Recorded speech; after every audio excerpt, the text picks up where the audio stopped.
আসসালামু আলাইকুম এভরিওয়ান, আশা করি তোমরা সকলে ভালো আছো এবং আমরাও খুব ভালো আছি। তো চলে আসলাম একটা ছোট্ট মিনি ব্লগ নিয়ে। তো আজকে আমরা বানিয়েছিলাম বাটার মাসালা chicken, butter garlic chicken with paratha. তো তোমরা বাড়িতে খুব সহজে বানিয়ে নিতে পারবে। তো দেখতে থাকো ভিডিওটা, আশা করি তোমাদের ভালো লাগবে। এখানে ম্যারিনেশন করা চিকেনগুলিকে বাটার দিয়ে ভেজে নেওয়া হয়েছিল। ম্যারিনেশনে ছিল আদা রসুনের পেস্ট, সমস্ত রকমের গুঁড়ো মশলা আর লেবু। এগুলিকে দিয়ে ফ্রিজে 30 মিনিটের মতো রেখে তারপর ভেজে নেওয়া হয়েছিল। এখানে একটা গ্রেভি বানানোর জন্য লঙ্কা, পেঁয়াজ আর টমেটো বয়েল করা হচ্ছিল। তারপর এপিট উপিট ভালো মতন ভেজে নেওয়া হয়েছিল চিকেনের পিসগুলো। তারপর যেটা লাগবে সেটা হচ্ছে রসুন কুচি। এখানে 6টার মতো রসুন ছিল। তারপর সেই বয়েল করা লঙ্কা, পেঁয়াজ এবং টমেটো, তার সঙ্গে একটু ছোট এলাচ দিয়ে ভালো মতন ব্লেন্ড করে নেওয়া হয়েছিল।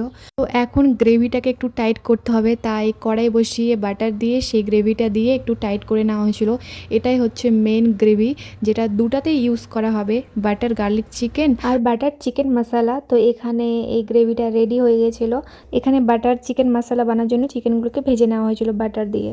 এখানে শুধু বাটারই ইউজ করা হয়েছিল, কোনো তেল ইউজ করা হয়নি। প্রথমে আমরা করব বাটার গার্লিক চিকেন। তো এখানে বাটার দিয়ে সেই গ্রেভিটাকে অ্যাড করা হয়েছিল। তারপরে এখানে একে একে অ্যাড করা হয়েছিল গ্রিন চিলি পেস্ট, মেয়োনিজ আর এক টুকরো বাটার। এগুলো দিয়ে ভালো মতন কষিয়ে নিয়ে তারপরে এখানে অ্যাড করা হয়েছিল সয়া সস, টমেটো কেচাপ। তারপরে এখানে হালকা একটু চিনি অ্যাড করা হয়েছিল। তারপরে এগুলো ভালো মতন কষিয়ে নিয়ে তারপরে একটু বাটার দিয়ে, এখানে অনেক পরিমাণে বাটার ইউজ করা হয়েছিল। তারপরে এখানে গুঁড়ো মশলা অ্যাড করা হয়েছিল, লঙ্কা গুঁড়ো, ধনে গুঁড়ো, জিরে গুঁড়ো, গোলমরিচের গুঁড়ো। এগুলো ভালো মতন কষিয়ে তারপরে ফ্রেশ ক্রিম দেওয়া হয়েছিল। ফ্রেশ ক্রিম দেওয়ার পর কালারটা চেঞ্জ হয়ে যায়। তো এখানে ফ্রেশ ক্রিম দিয়ে একটু ভালো মতন নেড়ে চেড়ে নিয়ে এখানে চিকেনের পিসগুলোকে অ্যাড করা হয়েছিল। তো চিকেনগুলো অনেকক্ষণ আগে ভেজে রাখা হয়েছিল। তো এটা হচ্ছে চিকেনের কালারটা জাস্ট দেখো, দেখে লোভ লেগে যাচ্ছে, এমনিতেই টেস্টি করবে। তারপর সেই গ্রেভির মধ্যে চিকেনগুলিকে অ্যাড করে এখানে রসুন কুচি অনেকটা পরিমাণে ইউজ করা হয়েছিল। তারপরে ভালো মতন একটু নেড়ে চেড়ে নিয়ে কিছুক্ষণ রাখার পর রেডি আমাদের গার্লিক বাটার চিকেন। তো তোমরা অবশ্যই কমেন্টে জানাবে কেমন হয়েছে। আমাকে তো অনেক ভালো লেগেছিল। এখানে একটু আমাদের টেস্ট করানোর জন্য দিয়েছিল। তারপরে এটা রেডি হবে বাটার মশলা চিকেন। তো এখানে অনেক পরিমাণে বাটার ইউজ করা হয়েছিল। আমি তো বলেইছি আগে, তেল কোনো ইউজ করিনি আমরা। তারপর এখানে অ্যাড করা হয়েছিল green chilli sauce, tomato sauce, mayonnaise. এগুলো দিয়ে ভালো মতন কষিয়ে নিয়ে এখানে একটু জল অ্যাড করা হয়েছিল।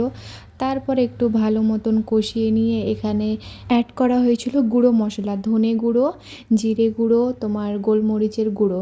তো এগুলো দিয়ে ভালো মতন কষিয়ে নিয়ে তারপরে এখানে অ্যাড করা হয়েছিল বাটার আর ফ্রেশ ক্রিম।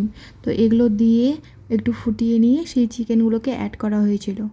চিকেনগুলোকে দিয়ে একটু ভালো মতন নাড়াচাড়া করে নিয়ে 5 মিনিটের মতো ঢাকা দিয়ে রেখেছিলাম।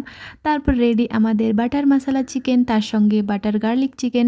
এখানে তারপর রেডি করা হয়েছিল পরাঠা আর একটু স্যালাড। আমাদের 11:30 বেজে গেছিলো এগুলো রেডি করতে করতে। এখন হচ্ছে খাওয়ার পালা। তো অনেক সফট হয়েছিল, একদম দোকানের মতো টেস্টি করছিল। তো ভিডিওটা এ পর্যন্তই, দেখা হচ্ছে অন্য কোনো মিনি ব্লগে। খোদা হাফেজ।